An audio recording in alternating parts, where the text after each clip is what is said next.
ಭಾರಿ ಮಳೆ ಗಾಯ್ಸ್. ಈ ಒಂದು ಮಳೆನೂ ನಾವು ದೇವ್ರ ದರ್ಶನ ಮಾಡಕ್ ಹೋಗ್ತಾ ಇದೀವಿ. KP ಮಲ್ನಾಡವರು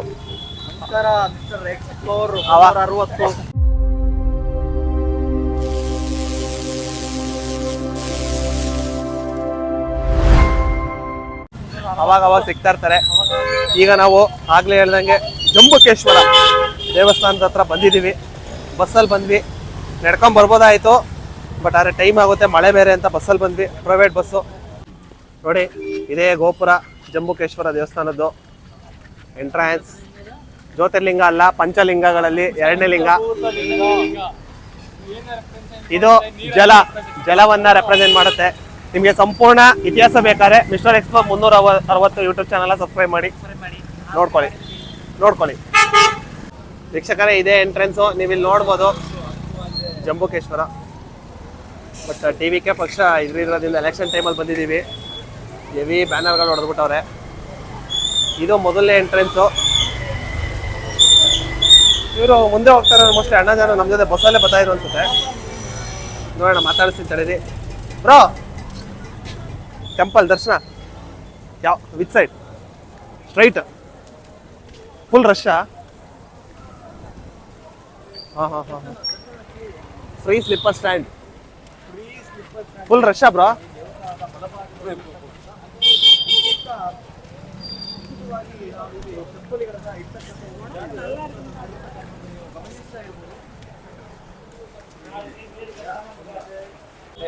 ಎಂಟ್ರೆನ್ಸ್ ಅಲ್ಲೇ ನಿಮ್ಗೊಂದು ಅಚ್ಚರಿ ಮೂಡಿಸುತ್ತೆ. ಇದು ನಾನು ರಿಯಲ್ ಅನ್ಕೊಂಬಿಟ್ಟೆ. ಯಾವ ತರ ಇದೆ ನೋಡಿ ಇಲ್ಲಿ. ನಿಮ್ಗೆ ಗೂಡಾನ ಅಲ್ಲಿನ ಏನು ಅಂತ ಗೊತ್ತಾಗ್ತಾ ಇಲ್ಲ. ಎಂಟ್ರೆನ್ಸ್ ಅಲ್ಲೇ ಈ ತರ ಇದೆ. ಇದು ಎಂಟ್ರೆನ್ಸು. ಗೈಸ್, ಅದ್ಭುತವಾದಂಥ ದರ್ಶನ ಆಯಿತು. ಫೋನನ್ನು ಹೊರಗಡೆನೆ ಕೊಟ್ಟೋಗ್ಬೇಕು. 5 ರೂಪಾಯಿ ಇಸ್ಕೊಂತಾರೆ ಪರ್ ಫೋನ್ಗೆ. ಇಲ್ಲೇ ಹೊರಗಡೆ ಕೊಟ್ಟೋದ್ವಿ, ಬಟ್ ಹೊರಗಡೆ ಎಲ್ಲೂ ವಿಡಿಯೋ ಮಾಡಕ್ಕೆ ಕೊಡಲ್ಲ. ಒಳ್ಳೆ ದರ್ಶನ ಆಯಿತು. ದೇವ್ರನ್ನ ತುಂಬ ಹತ್ರದಿಂದ ನೋಡ್ಬೋದು. ಈ ಬೇರೆ ಬೇರೆ ದೇವಸ್ಥಾನಗಳ ಥರ ತುಂಬ ಹೊರಗಡೆ ಬಂದು ನೋಡಬೇಕು ಕಾಣೋದೇ ಇಲ್ಲ, ಆ ಥರ ಏನಿಲ್ಲ. ತೀರಾ ಹತ್ರದಿಂದ ದೇವ್ರನ್ನ ನೋಡ್ಬೋದು. ಇಲ್ಲಿನ ಇನ್ನೊಂದು ವಿಶೇಷತೆ ಏನಪ್ಪ ಅಂತಂದರೆ, ನಾನು ಆಗಲೇ ಹೇಳಿದ್ದೆ ಇಲ್ಲಿನ ಹಿಸ್ಟ್ರಿ ಎಲ್ಲ ಸಮೇತ ನಾನು ನಿಮಗೆ ತಿಳಿಸ್ಕೊಡ್ತೀನಿ ಅಂತ. ಇವಾಗ ಹೇಳ್ತೀನಿ ನೋಡಿ. ಇಲ್ಲಿ ಜಂಬುಕೇಶ್ವರ ಅಂದರೆ, ಜಂಬು ಅಂದರೆ ನಮ್ಮ ಒಂದು ಕನ್ನಡದಲ್ಲಿ ನೇರಳೆ ಅಂತಂತಾರೆ. ಆ ಥರ ನೇರಳೆ ಮರದ ಅಡಿಯಲ್ಲಿ ಸ್ಥಾಪಿತಗೊಂಡಂಥ ಒಂದು ಈಶ್ವರ ದೇವಸ್ಥಾನವೇ ಈ ಒಂದು ಜಂಬುಕೇಶ್ವರ ದೇವಸ್ಥಾನ. ಇಲ್ಲಿ ಅಖಿಲಾಂಡೇಶ್ವರಿ ದೇವಿಯನ್ನು ಸಹ ನೀವು ನೋಡ್ಬೋದು ಒಳಗಡೆ. ಅದ್ಭುತವಾಗಿದೆ. ಇಲ್ಲಿ ಇನ್ನೊಂದೇನಪ್ಪ ವಿಶೇಷತೆ ಅಂದರೆ, ಈ ದೇವರಿಗೆ ಪ್ರತಿನಿತ್ಯವಾಗಿ ಪ್ರತಿದಿನ ಆನೆ ಮತ್ತು ಜೇಡ ಒಂದು ಸೇವೆಯನ್ನು ಸಲ್ಲಿಸ್ತಾ ಇರುತ್ತೆ. ಆನೆ ಹೇಗಪ್ಪ ಅಂದರೆ, ಕಾವೇರಿ ನದಿಯ ನೀರನ್ನು ತನ್ನ ಸೊಂಡಿಲಲ್ಲಿ ತಗೊಂಡ್ಬಂದು ದೇವರಿಗೆ ಅಭಿಷೇಕ ಮಾಡೋ ಥರ ಮಾಡ್ತಾ ಇರುತ್ತೆ. ಜೇಡ ಏನಪ್ಪ ಮಾಡ್ತಾ ಇರುತ್ತೆ ಅಂತಂದರೆ, ಮೇಲ್ಗಡೆ ಅಂದರೆ ಆ ನೇರಳೆ ಮರದಿಂದ ಉದುರುತ್ತದಂಥ ಎಲೆಗಳು ದೇವ್ರ ಮೇಲೆ ಬೀಳಬಾರ್ದು ಅನ್ನೋ ಥರ ಬಲೆಗಳನ್ನು ಕಟ್ಟಿ ಆ ಒಂದು ಇದನ್ನ ತಡಿತಾ ಇರುತ್ತೆ. ಆದರೆ ಒಂದಿನ ಏನಾಗುತ್ತೆ, ಆನೆ ನೀರು ಉಯ್ಬೇಕಾದ್ರೆ ಆ ಬಲೆಯನ್ನೆಲ್ಲ ಕೆಡಗಿ ನೀರು ಉಯ್ತಾ ಇರುತ್ತೆ. ಇದೇ ಥರ ಎರಡಕ್ಕೂ ಕ್ಲಾಶ್ ಆಗಿ ಒಂದು ಸನ್ನಿವೇಶ ಉಂಟಾಗಿ ಹುತಾತ್ಮರಾಗ್ತಾರೆ. ಆಗ ದೇವರು ಪ್ರತ್ಯಕ್ಷ ಆಗಿ ಅವರಿಬ್ರಿಗೂ ಮೋಕ್ಷವನ್ನು ಕೊಟ್ಟು ತನ್ನಲ್ಲೇ ಇರಿಸ್ಕೊತೀನಿ ಅಂತ ಹೇಳ್ತಾರೆ. ಆ ಒಂದು ಘಟನೆ ನಡೆದಿದ್ದು ಇಲ್ಲೇ. ಮತ್ತೆ ಇನ್ನೊಂದು ವಿಶೇಷತೆ ಏನಪ್ಪ ಅಂದರೆ, ಕಾವೇರಿ ನದಿ ಯಾವಾಗ ತುಂಬಿ ಉಕ್ಕಿ ಹರಿತಾ ಇರ್ತೋ ಆ ಸಮಯದಲ್ಲಿ ದೇವ್ರ ಹತ್ರನೂ ಸಹ ನೀರು ಉಕ್ಕುತ್ತಂತೆ. ಅಂದರೆ ಅಲ್ಲಿಂದ ಹರಿದು ಬಂದು ಇಲ್ಲಿ ಬರುತ್ತೆ ಅಂತಲ್ಲ, ಅಲ್ಲಿ ನೀರು ಉಕ್ಕಿ ಹರಿತಾ ಇರ್ಬೇಕಾರೆ, ಅಂದರೆ ಮೈದುಂಬಿ ಹರಿತಾ ಇರ್ಬೇಕಾರೆ ಇಲ್ಲೂ ಸಹ ಉಕ್ತಾ ಇರುತ್ತೆ. ಇದು ಇಲ್ಲಿನ ವಿಶೇಷತೆ. ನೋಡ್ಬೋದು. ದೇವಸ್ಥಾನ ಮಾತ್ರ ಸ್ನೇಹಿತರೆ ಸಕ್ಕದಾಗಿತ್ತು. ದೇವಸ್ಥಾನ ನೋಡಕ್ಕೆ ಮಸ್ಟ್ ವಿಸಿಟ್ ಅಂತಾನೆ ಹೇಳ್ಬೋದು. ನೀವು ಶ್ರೀರಂಗಮಕ್ಕೆ ಬಂದ್ರೆ ಈ ಪ್ಲೇಸ್ ಮಾತ್ರ ಮಿಸ್ ಮಾಡಕ್ಕೆ ಹೋಗ್ಬೇಡಿ. ಶನಿವಾರದೊತ್ತು ಜನ ಇರ್ತಾರೆ ಸಖತ್ತು. ಶನಿವಾರ ಏನೋ ಸ್ಪೆಷಲ್ ಅಂತ ಇಲ್ಲಿ. ಸೊ ಅವತ್ ದಿನ ಬಿಟ್ಟು ಬೇರೆ ದಿನ ಬರ್ಬೋದು ನೀವು. ನೆಕ್ಸ್ಟ್ ಡೇಸ್ ನೀವು ವೀಕ್ ಡೇಸ್ ಅಲ್ಲಿ ಬಂದ್ರೆ ಸಖತ್ ಪೀಸ್ ಅಂಡ್ ಕಾಮ್ ಆಗಿರುತ್ತೆ. ನಾವು ವೀಕೆಂಡ್ ಅಲ್ಲಿ ಬಂದಿರೋದ್ರಿಂದ ಸ್ವಲ್ಪ ಜನ ಇದೆ, ಬಟ್ ವೀಕ್ ಡೇಸ್ ಅಲ್ಲಿ ಬಂದ್ರೆ ಜನ ಸ್ವಲ್ಪ ಕಡಿಮೆ ಇರುತ್ತೆ. ಹಂಗಾಗಿ ನೀವು ಇಂಚಿಂಚು ಸ್ಥಳಗಳನ್ನ ನೋಡ್ಕೊಂಡು ವಾಸ್ತುಶಿಲ್ಪ ಕಲೆಗಳನ್ನ ನೀವು ಅನುಭವಿಸ್ತಾ ಹೋಗ್ಬೋದು. ಅಂದ್ರೆ ಸ್ವಲ್ಪ ಇತಿಹಾಸ ಆಮೇಲೆ ಹಿಂದಿನ ಒಂದು ಇಂಟ್ರೆಸ್ಟಿಂಗ್ ಫ್ಯಾಕ್ಟ್ಗಳ ಬಗ್ಗೆ ತಿಳ್ಕೊಂಡ್ ಬಂದ್ರೆ ಮಾತ್ರ ನೀವು ಫೀಲ್ ಮಾಡ್ತಾ ಹೋಗ್ಬೋದು. ಸಖತ್ತಾಗಿದೆ ಪ್ಲೇಸ್. ವಾಟರ್ ಒಂದು ಇದನ್ನೆಲ್ಲ ನೀವು ಅಲ್ಲಿ ಫೀಲ್ ಮಾಡ್ಬೋದು. ನಿಮ್ಗೆ ಅದು ಕಾಣುತ್ತೆ. ಆಮೇಲೆ ಪಿಲ್ಲರ್ಸ್ಗಳು 1000 ಮಂಟಪಗಳು, ಆಮೇಲೆ ರೌಂಡೆಡ್ ಪಿಲ್ಲರ್ಸ್, ಡಿಸೈನ್ ಪಿಲ್ಲರ್ಸ್ ಸುಮಾರಿದೆ ಒಳಗಡೆ. ಸಖತ್ತಾಗಿದೆ. ಬನ್ನಿ, ವಿಸಿಟ್ ಮಾಡಿ. ಮತ್ತೆ ನೆಕ್ಸ್ಟ್ ಪ್ಲೇಸ್ ಭೇಟಿ ಆಗೋಣ ಒಂದಿನ ಜಾಗ ಮಧುರೆಯಲ್ಲಿ. ನೋಡಿ, ಇದೊಂದು ಅದ್ಭುತವಾದಂಥ ಎಂಟ್ರೆನ್ಸು ನೀವು ಇಲ್ಲಿ ನೋಡೋಕೆ ಸಿಗುತ್ತೆ. ಆಗಲೇ ನನಗೆ ವೀಡಿಯೋ ಮಾಡೋಕೆ ಅವ್ರು ಫೋನ್ ಅಲೋ ಮಾಡಲ್ಲ, ಬಟ್ ಇವಾಗ ಫೋಟೋ ತಗೋತೀವಿ ಅಂತ ಏನೋ ಹೇಳ್ಬಿಟ್ಟು ಒಳಗಡೆ ತಂದಿದ್ದೀವಿ. ಇದು ಎಂಟ್ರೆನ್ಸು. ತೀರಾ ಒಳಗಡೆ ಹೋಗೋಕ್ಕಾಗಲ್ಲ. ರಾಜಗೋಪುರ ರಾರಾಜಿಸ್ತಾ ಇರುತ್ತೆ ಎಲ್ಲ ಕಡೆ.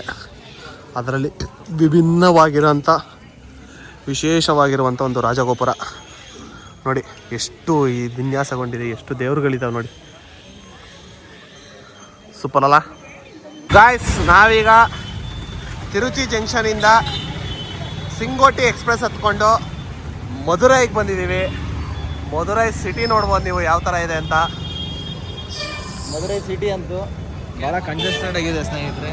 ನೋಡ್ತಾ ಇರ್ಬೋದು ಆ ಕಡೆ ಈ ಕಡೆ ಅಂಗಡಿಗಳು, ಫುಟ್ಪಾತ್ ಇಲ್ಲ ಇಲ್ಲಿ ನಡೆಯೋಕ್ಕೆ. ಫುಟ್ಪಾತ್ ಮೇಲೆಲ್ಲ ಗಾಡಿಗಳು. ನಿಜವಾಗ್ಲೂ ಹೇಳ್ಬೇಕಂತ ಹೇಳಿದ್ರೆ ಇಲ್ಲಿ ಭಾಳ ಕಂಜೆಸ್ಟೆಡ್ ಆಗಿದೆ ಏರಿಯಾ. ಆದರೂ ಪರವಾಗಿಲ್ಲ, ನಾವು ಮಧುರೈ ಮೀನಾಕ್ಷಿ ದೇವಿಯ ದರ್ಶನಕ್ಕಾಗಿ ಬಂದಿರತಕ್ಕಂಥದ್ದು. ನಮಗೆ ಮುಖ್ಯವಾಗಿ ದರ್ಶನ ಆಗಬೇಕಷ್ಟೇ ಒಳ್ಳೆ ರೀತಿಯಲ್ಲಿ. ಅದು ಬಿಟ್ಟು ನಮಗೆ ರಸ್ತೆ ವ್ಯವಸ್ಥೆ ಅವೆಲ್ಲ ಏನು ಬೇಡ. ನೋಡಿ, ದೇವಸ್ಥಾನದಿಂದ ತುಂಬ ಹತ್ರ ಇದೆ. ಆಲ್ಮೋಸ್ಟ್ ನಿಯರ್ 1 ಕಿಲೋಮೀಟರ್ ಒಳಗಡೆ ಆಗುತ್ತೆ ನಡ್ಕೊಂಡು ಹೋದ್ರೆ. ನಡ್ಕೊಂಡೇ ಇದೆ ಮೀನಾಕ್ಷಿ ಇದು ಟೆಂಪಲ್ಲು. ನೀವೇನಾದ್ರು ಇಲ್ಲಿ ಬಂದರೆ ಆಟೋ ಗೀಟೋ ತಗೊಂಡ್ರೆ ಬೋಲ್ಸ್ ಹಾಕ್ತಾರೆ. ಬೋಳಿಸ್ಕೋಬೇಡಿ ದಯವಿಟ್ಟು. ಜಾಗೃತರಾಗಿರಿ, ಸುರಕ್ಷಿತವಾಗಿರಿ, ಮತ್ತೆ ಟೆಂಪಲ್ ಹತ್ರ ಭೇಟಿ ಮಾಡೋಣ. ಈ ಒಂದು ವ್ಯೂ ನೋಡೋಕ್ಕೇ ಎಷ್ಟೋ ದಿನದಿಂದ ಇನ್ಸ್ಟಾಗ್ರಾಮಲ್ಲೆಲ್ಲ ಪೋಸ್ಟ್ ಹಾಕ್ತವ್ರನ್ನೆಲ್ಲ ಯಾವಾಗ ಹಾಕೋರೆ, ಹೆಂಗೆ ಹಾಕೋರೆ ಎಲ್ಲ ನೋಡ್ಕೊಂಡು ಅವರೆಲ್ಲರೂ ಹೇಳಿದರು ಏಪ್ರಿಲಲ್ಲಿ ಕಂಪ್ಲೀಟ್ ಆಗುತ್ತೆ ಅಂತ. ಬಟ್ ಇನ್ನೂ ಕಂಪ್ಲೀಟ್ ಆಗಿಲ್ಲ. ಇನ್ನೂ ಕನ್ಸ್ಟ್ರಕ್ಷನ್ ವರ್ಕ್ ನಡೀತಾ ಇದೆ. ಇದು ಒಂದು ದುಃಖಕರವಾದ ಒಂದು ಸಂಗತಿ. ಏನು ಮಾಡೋಕ್ಕಾಗಲ್ಲ. ಬಂದಿದ್ದೀವಿ, ದೇವ್ರ ದರ್ಶನ ಮಾಡ್ಕೊಂಡು ಬರಬೇಕಾಗುತ್ತೆ. Let's see. ಗೋಪುರನ ಮಾತ್ರ ಕನ್ಸ್ಟ್ರಕ್ಷನ್ಸ್ ಮಾಡ್ತಾ ಇದ್ದಾರೆ. 176 ಅಡಿಗಳಿ ಉದ್ದ ಇರುವಂಥ ಮೀನಾಕ್ಷಿ ಅಮ್ಮನ ವೆಸ್ಟ್ ಗೋಪುರ. ಗೋಪುರ ಏನಾದ್ರು ಕನ್ಸ್ಟ್ರಕ್ಷನ್ಸ್ ಮುಗ್ದಿದ್ರೆ ಒಳ್ಳೆ ವ್ಯೂ ಸಿಗೋದು. ಬಟ್ ಅನ್ಫಾರ್ಚುನೇಟ್ಲಿ ನಮಗೆ ಈ ಒಂದು ಭಾಗ್ಯ ಒದಗಿ ಬಂದಿಲ್ಲ. ಓಕೆ, ದರ್ಶನಕಾರ ಹೋಗೋಣ ವೀಕ್ಷಕರೇ, ಹೋಗೋಣ. ನೋಡಿ, ಇದೆ ವೆಸ್ಟ್ ಟವರು. ಕ್ಯೂ ಸುಮಾರು ಜನ ಇದ್ದಾರೆ. Let's see guys. Finally Bhagyalakshmi ಲಾಡ್ಜಲ್ಲಿ ರೂಮ್ನ ಮಾಡಿದ್ದೀವಿ. ಇಲ್ಲಿ ಸುತ್ತಮುತ್ತ ಸುಮಾರು ಡಾರ್ಮೆಟ್ರಿ ಸಿಗುತ್ತೆ. ಎಲ್ಲ ಪ್ರೈಸಸ್ಸು ಅಷ್ಟೇ ಬರ್ತಾಯಿತ್ತು, 250 ರೂಪಾಯಿ. ಬಟ್ ನಮ್ಮ ಸಂಗಡಿಗರೆಲ್ಲ ಒಟ್ಟಿಗೆ ಸೇರಿ ಅಷ್ಟೇ ಬೀಳುತ್ತಲ್ಲ ಅಂತ ಇಲ್ಲೇ ಒಂದು ರೂಮ್ ಮಾಡಿದ್ದೀವಿ. 106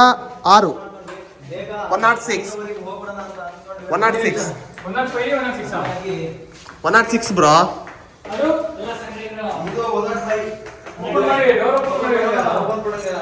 ಓಪನ್ ಮಾಡ್ತಾ ಇದ್ದೀನಿ ವೀಕ್ಷಕರೇ, ನೋಡೋಣ ಇಲ್ಲಿ ಯಾವ ಥರ ಇದೆ ಲಾಡ್ಜು ಏನು ಅಂತ. ಇದು ಡಬಲ್ ಬೆಡ್ಡು, ಪರವಾಗಿಲ್ಲ. ವಾಶ್ರೂಮ್ಸು ವೆಸ್ಟರ್ನ್ ಇದೆ, ಸಾರಿ ಇಂಡಿಯನ್ ಇದೆ. ಯಾವುದೋ ಸಣ್ಣ ಟಿ ವಿ ಕೊಟ್ಟಿದ್ದಾರೆ. ಒಬ್ಬರಿಗೆ 250 ರೂಪಾಯಿ ಬೀಳುತ್ತೆ. ಸೇಮು ನೀವು ನಾನ್ AC ಲಾಡ್ಜಿಗೆ ಹೋದ್ರು ಅಷ್ಟೇ ಬೀಳುತ್ತೆ. ಹರೀಶ್ ಅವ್ರು ಬಂದಿದ್ದಾರೆ ನಮ್ಮ ರೂಮ್ಗೆ. ವೆಲ್ಕಮ್ ಹರೀಶ್. ನೋಡಿಲಿ ಸೊಲ್ಲಮ್ಮ. ನಲ್ಲ ಇರಿಕೆ ಮಸಾಲೆ ದೋಸೆ. ಮೀನಾಕ್ಷಿ ಅಮ್ಮ ಟೆಂಪಲ್ ಬಾಜು, ಮೀನಾಕ್ಷಿ ಅಮ್ಮ ಹೋಟೆಲ್ ಆಜು. ಇಲ್ಲಿ ಮಸಾಲೆ ದೋಸೆ, ಇಡ್ಲಿ, ವಡಾ, ಪೂರಿ. ಮಸಾಲೆ ದೋಸೆ ತಿನ್ನಕ್ಕೆ ಬಂದಿದ್ದೀವಿ ಮೀನಾಕ್ಷಿ ಹೋಟೆಲ್. ಮೀನಾಕ್ಷಿ ಅಂತೇಳಿ ದೇವಸ್ಥಾನದಿಂದ ಒಂದು 100-150 ಮೀಟ್ರ್ ಹತ್ತಿರದಲ್ಲೇ ಇದೆ. ನೋಡ್ತಾ ಇರ್ಬೋದು ನೀವು ಯಾವ ರೀತಿ ಇದೆ ಮಸಾಲೆ ದೋಸೆ. ನೋಡ್ತಾ ಇರೋ ಸ್ನೇಹಿತರೆ ಯಾವ ರೀತಿ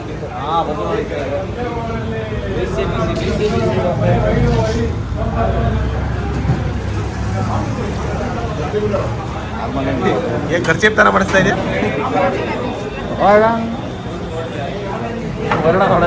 ಮೂರು ಕಲರ್ ಚಟ್ನಿ.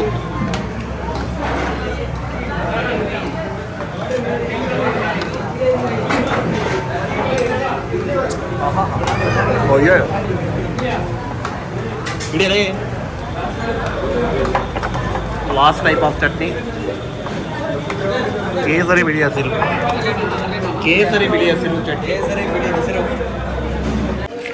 ಇರ್ಲಮ್ಮ. ಹಾಯ್, ಹಲೋ, ನಮಸ್ಕಾರ. ನಾನು ನಿಮ್ಮ ಮಿಸ್ಟರ್ ಎಕ್ಸ್ಪ್ಲೋರ್. ಮತ್ತೆ ನಮ್ಮ ಕುಲಕಸುಬು ಟ್ರಾವೆಲಿಂಗಿಗೆ ಬಂದಿದ್ದೀವಿ. KP ಮಲ್ನಾಡವ್ರು ಸಹ ಇದ್ದಾರೆ. ನಮಸ್ಕಾರ. ಈ ಕಡೆ ಹಿತೇಶ್. ನಮಸ್ಕಾರ. ಗುಡ್ ವೈಬ್ಸ್ ಹಿತೇಶ್ ಅವರು. ಇದು ನಮ್ಮ 2ನೇ ದಿನ ಪ್ರವಾಸೋದ್ಯಮ ಕಾರ್ಯಕ್ರಮ. ಈಗ ನಾವು ಮಧುರೈ ಮೀನಾಕ್ಷಿ ದೇವಸ್ಥಾನ ದರ್ಶನವನ್ನು ಪಡೆದು ನಿನ್ನೆ ಇಲ್ಲೇ ಫೋನ್ ಕೌಂಟ್ರ್ ಆಪೋಸಿಟಲ್ಲೇ ಒಂದು ರೂಮ್ ಇತ್ತು ಭಾಗ್ಯಲಕ್ಷ್ಮಿ, ಅಲ್ಲಿ ತಂಗಿ ಸೆಟ್ಲಾಗಿ ನಿದ್ದೆ ಮಾಡಿ ಸ್ನಾನ ಮಾಡಿ ಬಾತ್ರೂಮ್ಗೆ ಹೋಗಿ ಈಗ ವಾಪಸ್ ಮಧುರೈ ಜಂಕ್ಷನ್ಗೆ ಹೋಗ್ತಾ ಇದ್ದೀವಿ. ಏನಕ್ಕೆ ಅಂತಂದರೆ ನಾವು ಇಲ್ಲಿಂದ ಹೋಗ್ತಾ ಇರೋದು ತಾಂಜಾವೂರಿಗೆ ಹೋಗ್ತಾ ಇದ್ದೀವಿ ಗಾಯ್ಸ್. ತಾಂಜಾವೂರಲ್ಲಿ ಏನೇನಿದೆ ಏನೇನು ಅಂತ ನೋಡೋಣ, ಮಾತಾಡೋಣ. ಹಿತೇಶ್ ಅವ್ರು ಯಾಕೋ ನಮ್ಮನ್ನ ನೋಡಿ ಕಿಸಿತಾ ಇದ್ದಾರೆ. ಇಂಥ 100 ಜನ ಕಿಸಿದ್ರು ನಾವು ಏನು ಬೇಜಾರು ಮಾಡ್ಕೊಳ್ದೆ, ಏನು ನಾಚಿಕೆ ಪಡ್ಕೊಳ್ದೆ ವಿಡಿಯೋಸ್ ಮಾಡ್ತಾನೆ ಇರ್ತೀವಿ. ಏನು ಕಿತ್ಕೊಳಕ್ಕಾಗಲ್ಲ ಅಷ್ಟೇ. ಕಿಸಿಯವ್ರು ಕಿಸಿತಾರೆ. ನನ್ನಿಂದ ನೋಡ್ತಾ ಇದ್ರಲ್ಲ, ಇದೇ ಗೋಪುರ. ಈಗ ಫೋಟೋ ಸೆಷನ್ ಸ್ಟಾರ್ಟ್ ಆಗುತ್ತೆ. ಬಟ್ ನಾನು ಯಾವುದೇ ರೀತಿ ಯಾರಿಗೂ ಫೋಟೋ ಹೊಡೆಯಲ್ಲ. ನಾನು ಹೊರಡ್ತಾ ಇದ್ದೀನಿ, ತೆಗೆಸ್ಕೊಳ್ಳಿ. No photos guys. ಇದೊಂಥರ ಇರಿಟೇಷನ್ಸ್ ಫೀಲ್ ಆಗುತ್ತೆ ನನಗೆ ಈ ಫೋಟೋಸ್ ಗಿಟೋಸ್ ಅಂತ. ಪಾಪ ಅವರು 100 ರೂಪಾಯಿ ಕೊಟ್ಟು 5:45ಗೆ ದರ್ಶನಕ್ಕೆ ಕ್ಯೂ ಅಲ್ಲಿ ನಿಂತಿದ್ರು. ಸೊ ನಾವು ಫ್ರೀ ಇದ್ದಿದ್ದು, ನಾವು 6 ಗಂಟೆಗೆ ನಿಂತಿದ್ವಿ. ಅವ್ರು ಆಕ್ಚುಲಿ ಲಾಸ್ಟ್ ಇಬ್ರು ಅಂದ್ರೆ ಒಂದ್ ಲೈನ್ ಅಲ್ಲಿ ಜಾಯ್ನ್ ಆಗ್ತೀವಿ, ಅಲ್ಲಿ ನಮ್ಗಿಂತ ಹಿಂದೆ ಇದ್ರು ನೋಡಿ. ಅವರು 5:38ಕ್ಕೆ ನಿಂತು ನಮ್ ಜೊತೆ ಜಾಯ್ನ್ ಆದ್ರು, ನಾವು 6:08ಕ್ಕೆ ನಿಂತು ಅವ್ರ ಜೊತೆಗೆ ಇದ್ವಿ. ಅಂದ್ರೆ ನೀವು ಲೆಕ್ಕ ಮಾಡ್ಬೋದು 100 ರೂಪೀಸು ಹಾಗೂ ನಾರ್ಮಲ್ ಫ್ರೀ ದರ್ಶನ ಎರಡೂ ಒಂದೇ. ಇಲ್ಲಿ ಏನಾಯ್ತು ಅಂತ ಹೇಳಿ ಸ್ನೇಹಿತರೆ, ಇಲ್ಲಿ ಎಲ್ಲರೂ 100 ರೂಪಾಯಿ ಕ್ಯೂ ನುಗ್ಗಿದ್ರು, ಇಲ್ಲಿ ಜನರಲ್ ಅಲ್ಲಿ ಫ್ರೀ ಆಯ್ತು. ಫ್ರೀ ದರ್ಶನದಲ್ಲಿ ಫುಲ್ ಖಾಲಿ ಆಯ್ತು, ಜನನೇ ಇರ್ಲಿಲ್ಲ. ಸೊ ಹಂಗಾಗಿ ನಾವು ಬೇಗ ಹೋದ್ವಿ, ಅವ್ರು ಲೇಟ್ ಆಗಿ ಬಂದ್ರು. ಸಿಕ್ಕಾಪಟ್ಟೆ ಜನ ಇದ್ರು. ಆಮೇಲೆ ಜನ ಆದ್ರು, ಬಟ್ ಆದ್ರೂ ಓಕೆ, ಒಳ್ಳೆ ದರ್ಶನ ಆಯ್ತು. ಮಂಗಳಾರತಿ ಟೈಮಿಗೆ ದರ್ಶನ ಆಯ್ತು. ಅಷ್ಟು ಕಾದಿದ್ದಕ್ಕೂ ಸಾರ್ಥಕ ಆಯ್ತು ಇಷ್ಟು ಹೇಳ್ಬೋದು. ದಯವಿಟ್ಟು ವೀಕ್ ಡೇಸ್ ಅಲ್ಲಿ ಬನ್ನಿ, ವೀಕೆಂಡ್ ಅಲ್ಲಿ ಜಾಸ್ತಿ ಬರಕ್ ಹೋಗ್ಬೇಡಿ, ಅವಾಯ್ಡ್ ಮಾಡಿ. ಇಷ್ಟು ಹೇಳ್ತಾ 2 ಮಾತು ಮುಗಿಸ್ತಾ ಇದೀವಿ. ಆಮೇಲೆ ಇನ್ನೊಂದು ಏನಪ್ಪಾ ಅಂದ್ರೆ, ಈ ಡಾರ್ಮಿಟ್ರಿ ಇದೆ ನೋಡಿ, ಸೇಮ್ ಪ್ರೈಸಸ್. ನೀವು ರೂಮ್ ಮಾಡ್ಕೊಂಡ್ರು ಒಬ್ರಿಗೆ ಅಷ್ಟೇ ಬೀಳುತ್ತೆ. ಅಕಸ್ಮಾತ್ ಯಾರು ಈ ತರ ಕೊಲೀಗ್ಸ್ ಗಳು, ಫ್ರೆಂಡ್ಸ್ ಗಳು ಅವರು ಇವರು ಬಂದ್ರೆ ಡಾರ್ಮೆಟ್ರಿಗೆ ಹೋಗ್ತೀವಿ ಅಂತ ಯಾರು ಪ್ಲಾನ್ ಮಾಡ್ಕೊಂಡ್ ಬರ್ತೀರೋ ಅವ್ರಿಗೂ ಅಷ್ಟೇ ಬೀಳುತ್ತೆ. ನಮಗೂ ಇಲ್ಲಿ ಪರ್ ರೇಟ್ 250 ಬಿದ್ದಿದ್ದು, ಬಟ್ ನಾವು ರೂಮ್ಸ್ ಮಾಡಿದ್ವಿ ನೋಡಿ, ಸೇಮ್ ಪ್ರೈಸ್. ಡಾರ್ಮೆಟ್ರಿಗೆ ಹೋದ್ರು ಅಷ್ಟೇ ಬೀಳೋದು, ಏನು ಚೇಂಜಸ್ ಇಲ್ಲ. ಬಟ್ ಡಾರ್ಮೆಟ್ರಿ ನಿಮ್ಗೆ 12 ಅವರ್ಸ್ ಅಂತ ಅಷ್ಟೇ ಕೊಡೋದು. ಆ ಟೈಮ್ ಒಳಗಡೆ ನೀವು ಎಲ್ಲಾ ಕೆಲಸ ಮುಗಿಸ್ಕೊಂಡ್ ಬರ್ಬೋದು. ಬಟ್ ರೂಮ್ ಅಲ್ಲ ಆದ್ರೆ ಹೆಚ್ಚು ಕಮ್ಮಿ 1 ಅವರ್ ಹೆಚ್ಚು ಕಮ್ಮಿ ಏನಾದ್ರು ಮಾತಾಡ್ಬೋದು. ಇದೊಂದು ತಿಳ್ಕೊಂಡು ಬನ್ನಿ, ಒಳ್ಳೊಳ್ಳೆ ಲಾಡ್ಜ್ಗಳು ಸಿಗ್ತವೆ. Bhagyalakshmi lodge is okay. ನೀವು ಸ್ವಲ್ಪ ಯೋಚನೆ ಮಾಡ್ಬೇಕು ಯಾವ ರೂಮ್. ಅಲ್ಲಿ 6 ಕಾಟೇಜಸ್ ಇರುತ್ತೆ, 5 ಕಾಟೇಜಸ್, 4, 3, 2 ಆತರ ಇರುತ್ತೆ. ನಿಮ್ಗೆ ಅಂದ್ರೆ ನಾವು 8 ಜನ ಹೋಗಿದ್ವಿ. ನಾವು ಒಂದು 4 ಕಾಟೇಜಸ್, ಒಂದು 2 ಕಾಟೇಜಸ್ ತಗೊಂಡು 8 ಜನ ಅಡ್ಜಸ್ಟ್ ಮಾಡ್ಕೊಂಡಿದೀವಿ. ಅದ್ರಲ್ಲೇ ಆತರ ಮಾಡ್ಕೊಂಡ್ರೆ ನಿಮ್ಗೆ ಸ್ವಲ್ಪ ಸೇವಿಂಗ್ಸ್. ಸೊ ನೀವು 8 ಕಾಟೇಜಸ್ 8 ಕಾಟೇಜಸ್ ತಗೊಂಡ್ರೆ ನಿಮ್ಗೆ ಜಾಸ್ತಿ ದುಡ್ಡಾಗುತ್ತೆ.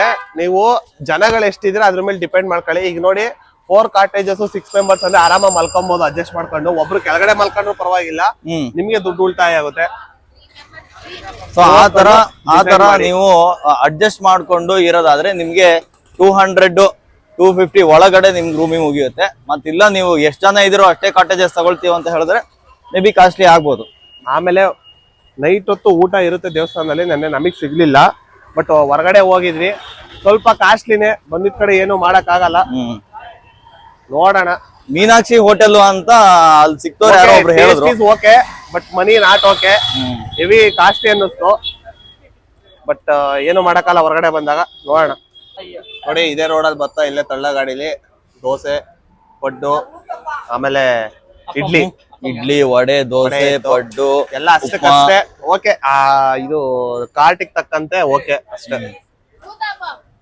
ಉತ್ತಪ್ಪಂ ಇಲ್ಲ ವೆಂಡೋ ಅಲ್ಲಿ 3 ಜನ ಅಲ್ಲಿ ನಿಂತು ಸೇವನೆ ಮಾಡ್ತಾ ಇದ್ದಾರೆ. ಕೊರೋನಾ ಅವ್ರು ಪೇಮೆಂಟ್ ಮಾಡಿದ್ದಾರೆ, ನಾವೆಲ್ಲ ತಿಂದು ಕೂತಿದೀವಿ. ಹೇಗಿತ್ತು? ಪರವಾಗಿಲ್ಲ. ಪ್ರೈಸ್ಗೂ, ಕ್ವಾಂಟಿಟಿಗೂ, ಕ್ವಾಲಿಟಿಗೂ ಮ್ಯಾಚ್ ಮಾಡಿದ್ರೆ ಎಲ್ಲ ಒಂದೇ ಲೆವೆಲ್ ಅಲ್ಲಿ ಇತ್ತು. ಸೊ ಪ್ರೈಸು ಜಾಸ್ತಿ ಇಲ್ಲ, ಕ್ವಾಲಿಟಿನೂ ಜಾಸ್ತಿ ಇಲ್ಲ, ಟೇಸ್ಟು ಜಾಸ್ತಿ ಇಲ್ಲ, ಕಡಿಮೆನೂ ಇಲ್ಲ ಅಂತ ಹೇಳ್ಬೋದು. ಎಕ್ಸ್ಟ್ರಾ ನೀವು ದುಡ್ಡು ಕೊಟ್ಟು ಇನ್ನೂ ಜಾಸ್ತಿ ತಿಂತೀರ. ಅಲ್ಲಿ ಒಂದು ಇದಿದೆ ನೋಡಿ, ಕಾಫಿ ಬಾರ್ ಟಿಫನ್ ಸೆಂಟರ್ ಅಂತ, ಇಲ್ಲಿಗೆ ಹೋಗ್ಬೋದು. ಬಜೆಟ್ ಫ್ರೆಂಡ್ಲಿ ಎಲ್ಲ ಕಿತ್ಕೊಂಡು ಹೋಗಿದೆ ಬೇರೆ ಕಡೆ, ಅದಕ್ಕೆ ಇಲ್ಲಿ ಫ್ರೆಂಡ್ಲಿ ಮಾಡ್ತಾ ಇದೀವಿ. நல்லா இருக்கு, சாப்பிட நல்லா இருக்கு. ಇನ್ನೇನಿದ್ರು ರಾತ್ರಿ ಊಟ ಅಷ್ಟೇ. ಇನ್ ಮಧ್ಯಾಹ್ನದ ಊಟ ಸ್ಕಿಪ್. ಇನ್ನೇನಾದ್ರು ಡೈರೆಕ್ಟ್ ರಾತ್ರಿ ಊಟ ಮಾಡ್ಕೊಂಡು ಮತ್ತೆ ವಾಪಸ್ ಬೆಂಗಳೂರು ಕಡೆಗೆ ಹೋಗ್ತಾ ಇರೋದೇ ಸ್ನೇಹಿತರೆ. ಮತ್ತೆ ಭೇಟಿ ಆಗೋಣ. ಅಲ್ಲಿವರೆಗೂ ನಮ್ಮ ನಡೆ ತಂಜಾವೂರ್ ಕಡೆಗೆ. गाइस ಒಂದಕ್ಕೆ ಮಧುರೈ ಜಂಕ್ಷನ್ ಇಪ್ಪಡಿ ಇಲ್ಲಿ ₹1 ಯಾರಿಗೂ ಸುಮ್ಮನೆ ಬರೋದಿಲ್ಲ. ಅಣ್ಣ ಬಂದಿದ್ದಾರೆ ನೋಡಿ. ಹಣ ಯಾರಿಗೂ ಸುಮ್ನೆ ಬರೋದಿಲ್ಲ. ಹಣ ಯಾರಿಗೂ ಸುಮ್ಮನೆ ಬರೋದಿಲ್ಲ. ಲಲಿತಾ ಜ್ಯುವೆಲ್ಲರ್ಸ್ಗೆ ಬನ್ನಿ, ಬಂಗಾರ ಕೊಳ್ಳಿ. ಸೊ ಇದು ಸ್ನೇಹಿತರೆ ಇದಾಗಿತ್ತು ನಮ್ಮ ಮಧುರೈ ಜಂಕ್ಷನ್. ನೋಡ್ತಾ ಇರ್ಬೋದು, ಅದೇ ಒಂದು ದ್ರಾವಿಡ ಶೈಲಿ ಅಥವಾ ತಮಿಳು ಶೈಲಿಯಲ್ಲಿ ಈ ಒಂದು ರೈಲ್ವೆ ಸ್ಟೇಷನ್ ನ ಕನ್ಸ್ಟ್ರಕ್ಷನ್ ನಡೀತಾ ಇದೆ, ಬಹಳ ದೊಡ್ಡದಾಗಿದೆ. ಸೊ ನಾವ್ ಇಲ್ಲೇನೆ ನಿನ್ನೆ ಡಾರ್ಮೆಟ್ರಿ ಹುಡ್ಕೋಣ ಅಂತ ಬಂದ್ವಿ. ಗೈಸ್ ಇಲ್ಲಿ ಡಾರ್ಮೆಟ್ರಿ ಕಮ್ಮಿ ಪ್ರೈಸ್ ಸಿಗುತ್ತೆ. ಕಮ್ಮಿ ಅಂದ್ರೆ ಏನೊಂದು 200 ಆಗ್ಬೋದು. ಸೊ ಇಲ್ಲಿ ಕನ್ಸ್ಟ್ರಕ್ಷನ್ ವರ್ಕ್ ನಡೀತಾ ಇದೆ. Construction work is going on, rooms R not available ಅಂತ ಹೇಳಿದ್ರು. ಹಾಗಾಗಿ ಸೀದಾ ದೇವಸ್ಥಾನ ಕಡೆ ಹೊಂಟ್ವಿ. ನಾವೇನ್ ಅನ್ಕೊಂಡ್ವಿ ಇಲ್ಲೆಲ್ಲರೂ ರೈಲ್ವೆ ಸ್ಟೇಷನ್ ಕಡೆಗೆ ಬಂದು ಮಲಗ್ಬೇಡ ಅಂತ. ಬಟ್ ಮಳೆ ಬರ್ತಿರೋ ಕಾರಣದಿಂದ ಒಂದು ರೂಮ್ ಅಲ್ಲಿ ಉಳ್ಕೋಬೇಕಾಯ್ತು. ಸೊ ಹಾಗಾಗಿ ಏನ್ ಮಾಡಕ್ಕಾಗಲ್ಲ, ಸ್ವಲ್ಪ ಖರ್ಚಾಯ್ತು, ಎಕ್ಸ್ಪೆನ್ಸ್ ಆಗುತ್ತೆ, ಏನ್ ಮಾಡಕ್ಕಾಗುತ್ತೆ. ಒನ್ ಡೇ ಟ್ರಿಪ್ ಆಗಿದ್ರೆ ಬಿಲೋ ಒಂದು 700 ಮಾಡೋ ಅಂತ ಒಂದು ಏಮ್ ಇತ್ತು. ಬಟ್ ಇದು 2 ಡೇಸ್ ಆದ್ರಿಂದ 1300 1200 ಹೋಗೋ ಚಾನ್ಸಸ್ ಇದೆ. ಡಬಲ್ ಐದು ಅಷ್ಟೇ. ಬಟ್ ವರ್ತ್ ಅಂದ್ರೆ ನಾವು 2 ಡೇಸ್ ಟ್ರಿಪ್ ಅಚ್ಚುಕಟ್ಟಾಗಿ ಮಾಡಿದಂದ್ರೆ Kerala Theyyam trip next level trip ಅದು. ಬಟ್ ಇದು ವಿಡಿಯೋ ಯೂಟ್ಯೂಬ್ ಅಲ್ಲಿ ಇದೆ, ನೋಡ್ಬೋದು. ಬಟ್ ಇದು ಸೆಂಟರ್ ಟಿಕೆಟ್ ತಗೊಳ್ಳೋರು ಟಿಕೆಟ್ ತಗೋಬಹುದು. ನಾವು ಆನ್ಲೈನ್ ಬುಕ್ ಮಾಡಿದ್ವಿ, ನಾವು ಹೋಗಿ KP ಮಲ್ನಾಡೋರು. ಆನ್ಲೈನ್ ಬುಕ್ ಮಾಡ್ಕೊಳ್ಳಿ, ಸುಮ್ನೆ ಇಲ್ಲಿ ಯಾಕೆ ನೀವು ಕ್ಯೂ ಅಲ್ಲಿ ನಿಲ್ತೀರಿ. ನೋಡಿ ಇವ್ನು ಹೋಗ್ತಾ ಇದ್ದಾನೆ ಈಗ. ಹೆಂಗ್ ಹೋಗ್ತಾ ಇದೆ ನೋಡಿ. ತಂಜಾವೂರ್ ಅಂತ ನೀವು ಹೋಗಲ್ಲ. ಸೊ ನೀವು ಇಲ್ಲಿ ಯೋಚನೆ ಮಾಡಿ ನೀವು ಆನ್ಲೈನ್ ತಗೊಂಡ್ರೆ ಗಾಯ್ಸ್ ₹3 ಕಡಿಮೆ, ₹87 ಆಗುತ್ತೆ. ನೀವು ಇಲ್ಲೇ ತಗೊಳ್ತೀರಾ ಅಂತ ಹೇಳಿದ್ರೆ ₹90 ಆಗುತ್ತೆ. ಬಟ್ ಇಲ್ಲಿ ಮಾಡ್ತೀರಾ ನೀವು 500 ಮೀಟರ್ಸ್ ಇಂದ ಹೊರಗಡೆ ಇರ್ಬೇಕಾಗುತ್ತೆ. ಸೊ ನೀವು ಸ್ಟೇಷನ್ ಒಳಗೆ ಆನ್ಲೈನ್ ಅಲ್ಲಿ ಬುಕ್ ಮಾಡ್ಕೊಳಕ್ ಆಗಲ್ಲ. ಸ್ಟೇಷನ್ ಇಂದ 500 ಮೀಟರ್ ಹೊರಗಡೆ ನೀವು ಬುಕ್ ಮಾಡ್ಕೋಬೇಕಾಗುತ್ತೆ online. So rail one app work ಆಗಲ್ಲ. ಬಟ್ ನಮಗೆ ಒಳ್ಳೇದು ಏನಾಯ್ತು ಅಂದ್ರೆ ಗಾಯ್ಸ್, ಇಲ್ಲಿ ವೆದರ್ ಸ್ವಲ್ಪ ಸುಮಾರು ಮಟ್ಟಿಗೆ ಸಪೋರ್ಟ್ ಮಾಡಿದೆ. ಬಿಸಿಲೇ ಇಲ್ಲ ಗಾಯ್ಸ್, ಬಿಸಿಲಿದ್ ಬಿಟ್ಟಿದ್ದಾರಂತೂ ಆಗಿರೋದು. ಬಗ ಬಗ ಬಗ ಬಗ ನೋಡಿ. ಯಾವ್ದ್ರಲ್ಲಿ ಮಾಡ್ತಾ ಇದೀರಿ? IRCTC ಆಗಲ್ಲ, ರೈಲ್ ಒನ್ ಆಪ್ ಹೋಗಲೇ ತಾಳಿ. ಯಾವ ತರ ಯೂಸ್ ಮಾಡೋದಂತ ಮಿಸ್ಟರ್ ಎಕ್ಸ್ಪ್ಲೋರ್ ಯೂಟ್ಯೂಬ್ ಚಾನಲ್ ಇದೆ, ದಯವಿಟ್ಟು ವಿಸಿಟ್ ಮಾಡಿ. ಮಿಸ್ಟರ್ ಎಕ್ಸ್ಪ್ಲೋರ್ ಚಾನಲ್ 20 ನಿಮಿಷಗಳ ಕಾಲ ಸುದೀರ್ಘವಾಗಿರ್ತಕ್ಕಂಥ ವಿಡಿಯೋ ಇದೆ. ರೈಲ್ ಒನ್ ಆಪ್ ಯಾವ ತರ ಯೂಸ್ ಮಾಡ್ತಾರೆ, ರೈಲ್ ಒನ್ ಆಪ್ ನ ಯಾವ ತರ ಎಲ್ಲೆಲ್ಲಿ ಹೋಗ್ಬೇಕು ಯಾವ ತರ ಅಂತ ವಿಡಿಯೋ ನೋಡಿ. ಇಲ್ಲ ಅಂದ್ರೆ ಇಲ್ಲಿ ಬಂದು ಟಿಕೆಟ್ ತಗೊಳ್ಳಿ. ಮಧುರೈ ಜಂಕ್ಷನ್ ಇಂದ ತಂಜಾವೂರ್ ಜಂಕ್ಷನ್ ಓರಿ ಎಲ್ಲ ತಗೋರಿ ಅದಕ್ಕೆ. ಸೊ ನಮ್ಮ ಮಧುರೈ ಜಂಕ್ಷನ್ ನೋಡ್ತಾ ಇರ್ಬೋದು, ಬಹಳ ದೊಡ್ಡದಾಗಿದೆ ರೈಲ್ವೆ ಸ್ಟೇಷನ್. ಕನ್ಸ್ಟ್ರಕ್ಷನ್ ವರ್ಕ್ ಎಲ್ಲ ಆಗ್ತಾ ಇದೆ. ಇನ್ನೊಂದ್ 2-3 ವರ್ಷ ಬಿಟ್ಕೊಂಡು ಬಂದ್ರೆ ಇಲ್ಲೆಲ್ಲ ದೊಡ್ಡ ದೊಡ್ಡ ಬಿಲ್ಡಿಂಗ್ ಗಳು ತಲೆ ಎತ್ತಿರುತ್ತೆ. ಸೊ ಇಲ್ಲೇನೆ ನಾವು ಉಳ್ಕೊಳ್ಬಹುದು. ಗೈಸ್ ನಾವು ಹಾಗೆ KP ಮಲ್ನಾಡ್ ಮಾತಾಡ್ತಾ ಇದ್ವಿ. ಇಲ್ಲಿ ಜನಗಳು ಭಾಷಾಭಿಮಾನ ಹಾಗೆ ಒಳ್ಳೆ ಸಂಸ್ಕೃತಿಗೆ ಬೆಲೆ ಕೊಡೋಂಥದ್ದು ಇದಕ್ಕೆ ಎತ್ತಿದ ಕೈ. ನಮ್ ಕಡೆ ಸ್ವಲ್ಪ ಇದು ಭಾಷಾಭಿಮಾನ ಇದು ಕಮ್ಮಿ, ಬಟ್ ನೀಟ್ನೆಸ್ ಗೆ ಸ್ವಲ್ಪ ಎತ್ತಿದ ಕೈ. ಇಲ್ಲಿ ಅಷ್ಟು ನೀಟ್ನೆಸ್ ನೋಡಕ್ ಸಿಗಲ್ಲ. ಆಮೇಲೆ ಅವ್ರು ಒಬ್ರೇ ಇದ್ರು ಅವರು ಭಾಷೆ ಬಗ್ಗೆ ತುಂಬಾ ಫೈಟ್ ಮಾಡ್ತಾರೆ. ಬಟ್ ನಾವು 10 ಜನ ಇದ್ರುವೆ ಅವ್ರ ಭಾಷೆಗೆ ನಾವು ಅಡಾಪ್ಟ್ ಆಗ್ಬಿಡ್ತೀವಿ. ಅಡಾಪ್ಟ್ ಆಗಿ ಇದ್ ಮಾಡೋ ಅಂತ ಒಂದು ನಾವೇ ಮಾಡ್ಕೊಂಡಿರೋದು ಇದು. ಏನ್ ಅವ್ರು ಹೇಳಿ ನೀವು ಮಾತಾಡಿ ಅಂತ ಏನಲ್ಲ, ಬಟ್ ನಾವೇ ಆತರ ನೋಡಿ. ನಾವ್ ಇಲ್ಲೆಲ್ಲ ಆಲ್ಮೋಸ್ಟ್ ಸ್ಮಾಲ್ ವರ್ಡ್ಸ್ ಮಾತ್ರ ತಮಿಳಲ್ಲಿ ಮಾತಾಡಿ, ಮಿಕ್ಕಿದೆಲ್ಲ ನಾವು ಕನ್ನಡದಲ್ಲೇ ಮಾತಾಡ್ತಾರೆ. ನಮ್ಗೇನ್ ಪೂರ್ತಿ ಇಂಗ್ಲಿಷ್ ಹೋಗಿ ಬರಲ್ಲ, ಅವ್ರಿಗಂತೂ ಇಂಗ್ಲಿಷ್ ಇದು ಗೊತ್ತಿಲ್ಲ. ಹಿಂದಿಲ್ ಮಾತಾಡೋದು ಆಗಲ್ಲ. ಕೊಂಚಂ ಅಂತ ಮಾತಾಡ್ತೀವಿ. ಒಂದಕ್ಕೆ ಕನ್ನಡದಲ್ಲಿ ಏನ್ ಬೇಕು ಅದನ್ನ ಹೇಳಿದೀವಿ. ಬಟ್ ಅವರು ಅರ್ಥ ಮಾಡ್ಕೊಂಡ್ರು, ಎಲ್ಲರೂ ಕೆಲವೊಬ್ರು ಇದ್ದಾರೆ ಗಾಯ್ಸ್. ಈಗ ನಾವ್ ಅನ್ಕಂತೀವಿ ನಾವು ನೈಬರಿಂಗ್ ಸ್ಟೇಟ್ ಅವರು ಬಂದ್ರೆ ಇವ್ರು ಒಂಥರ ನೋಡ್ತಾರೆ ಅಂತ. ಆತರ ಏನಿಲ್ಲ. ಕೆಲವೊಬ್ರು ಎಷ್ಟು ಅಚ್ಚುಕಟ್ಟೆ ಇನ್ನೊಂದ್ ಪಕ್ಷ ಕರ್ಕೊಂಡೋಗ ಆ ಜಾಗನೇ ತೋರಿಸ್ಬಿಡ್ತಾರೆ, ಅಷ್ಟು ಒಳ್ಳೆಯವರು ಇದಾರೆ. ಅದಕ್ಕೆ ಉದಾಹರಣೆ ನೆನ್ನೆ ನಮ್ಗೊಬ್ರು ಗೈಡ್ ತರ ಸಿಕ್ಕಿದ್ರು, ಅವರೇ. ಇದು ಎಂಟ್ರೆನ್ಸ್ ತಗೊಂಡ್ರಾ? ನೋಡಿ ಇದೆ ಈ ತರ ಬರುತ್ತೆ ಟಿಕೆಟ್. ₹100 ಆಗಿದೆ ಗಾಯ್ಸ್. ಗಾಯ್ಸ್ ನಮಗೆ ಬರೀ 87.3 ಬಂದಿದ್ದು ಗಾಯ್ಸ್. ಎಲ್ಲಿಂದ ನೋಡಿ TPJ ಅಂತ ಐತೆ ಎಂಟ್ರೆನ್ಸ್. ಇಲ್ಲೂ ಟಿಕೆಟ್ ತಗೋಬಹುದು. Madurai junction one of the famous junction. ನಾವು ಆಲ್ಮೋಸ್ಟ್ ಎಲ್ಲ ಟ್ರೈನಲ್ಲೇ ಓಡಾಡೋದ್ರಿಂದ ನಮಗೆ ತುಂಬಾ ಉಪಯೋಗ ಆಗುತ್ತೆ. So we are going to Thanjavur Brihadeeswara ದೇವಸ್ಥಾನ. ಸಿಗೋಣ. ಈ ಸಂಖ್ಯೆ 1684 ಮೈಲಾಡ್ದು ಸಿಂಗೋಟಿ ಎಕ್ಸ್ಪ್ರೆಸ್ ಈ ರೈಲು ಪ್ಲಾಟ್ಫಾರ್ಮ್ ಸಂಖ್ಯೆ 5ಕ್ಕೆ ಬಂದು ಸೇರಲಿದೆ. ಈ ರೈಲಿನಲ್ಲಿ ನಾವು ಯುವಕರು ತಂಜಾವೂರಿಗೆ ತಲುಪುತ್ತೇವೆ. ಧನ್ಯವಾದಗಳು. ಗಾಯ್ಸ್, ಫೈನಲಿ ಸಿಂಗೋಟಿ ಮೈಲಾಡ್ದೊರೆ ಎಕ್ಸ್ಪ್ರೆಸ್ ಟ್ರೈನ್ ಬಂತು. ನಾವು ಫುಲ್ಲು ರಶ್ ಆಗಿದೆ ಅಂತ ಅನ್ಕೊಂಡ್ವಿ, ಬಟ್ ಖಾಲಿ ಇತ್ತು. ಎಲ್ಲ ಒಳ್ಳೊಳ್ಳೆ ಸೀಟ್ ಹಿಡಿದಿದ್ದಾರೆ ಹುಡುಗರು, ನೋಡ್ಬೋದು ನೀವು. ಈ ಟೇಸ್ ಅವ್ರು ಇಲ್ಲಿದ್ದಾರೆ. ಈಗ ಸುದೀರ್ಘ ಸತತವಾಗಿ 4 ಗಂಟೆಗಳ ಕಾಲ ಪಯಣವನ್ನು ಬೆಳೆಸ್ತೀವಿ ತಂಜಾವೂರಿಗೆ. ಯಾರು ಈ ಥರ ನಮ್ಮ ಥರ ಪ್ಲ್ಯಾನ್ ಮಾಡ್ಕೊಂಬರೋರು ಈ ಒಂದು ಪ್ಲ್ಯಾನನ್ನು ಯೂಸ್ ಮಾಡ್ಕೊಳ್ಳಿ. ಮೊದಲಿಗೆ ಶ್ರೀರಂಗಂ ರಂಗನಾಥ ಸ್ವಾಮಿ ಜಂಬೂ ಕಾಶ್ಮೀರ ನೋಡಿಕೊಂಡು ಮಧುರೈಗೆ ಬಂದು ಮೀನಾಕ್ಷಿ ಅಮ್ಮನ ದರ್ಶನ ಮಾಡಿಕೊಂಡು ನೆಕ್ಸ್ಟು ಬೆಳಗಿನ ಜಾವ ಈ ಟ್ರೈನ್ ಹತ್ತಿ ತಂಜಾವೂರಿಗೆ ಹೋಗ್ತಾ ಇದ್ದೀವಿ. ಇಲ್ಲ ನೀವು ಡೈರೆಕ್ಟಾಗಿ ಶ್ರೀರಂಗಂ ದರ್ಶನ ಮುಗಿಸ್ಕೊಂಡು ಜಂಬೂಕೇಶ್ವರ ದರ್ಶನ ಮುಗಿಸ್ಕೊಂಡು ತಂಜಾವೂರಿಗೆ ಹೋಗ್ಬೋದು. ತಂಜಾವೂರು ತುಂಬ ಹತ್ರ ಶ್ರೀರಂಗಮಿಂದ. ನಾವು ಸ್ವಲ್ಪ ಮಧುರೈಗೆ ಬಂದು ಅಲ್ಲಿಂದ ಹೋಗ್ತಾ ಇದ್ದೀವಿ. ಯಾಕೆಂದರೆ ನಮಗೆ ಮಧುರೈಯಿಂದ ಡೈರೆಕ್ಟಾಗಿ KSRಗೆ ಟ್ರೈನು ಟಿಕೆಟು ಬುಕ್ ಮಾಡೋಕ್ಕೆ ಸಿಗಲಿಲ್ಲ. ಸೊ ನಾವು ತಂಜಾವೂರಿಂದ ಸಿಕ್ತು, ಅಲ್ಲಿಗೆ ಹೋಗಿ ಅಲ್ಲಿಂದ ಹೋಗ್ತಾ ಇದ್ದೀವಿ. ಮತ್ತು ತಂಜಾವೂರಲ್ಲಿ ಭೇಟಿ ಮಾಡೋಣ, ತಂಜಾವೂರು ರೈಲ್ವೆ ಸ್ಟೇಷನಲ್ಲಿ.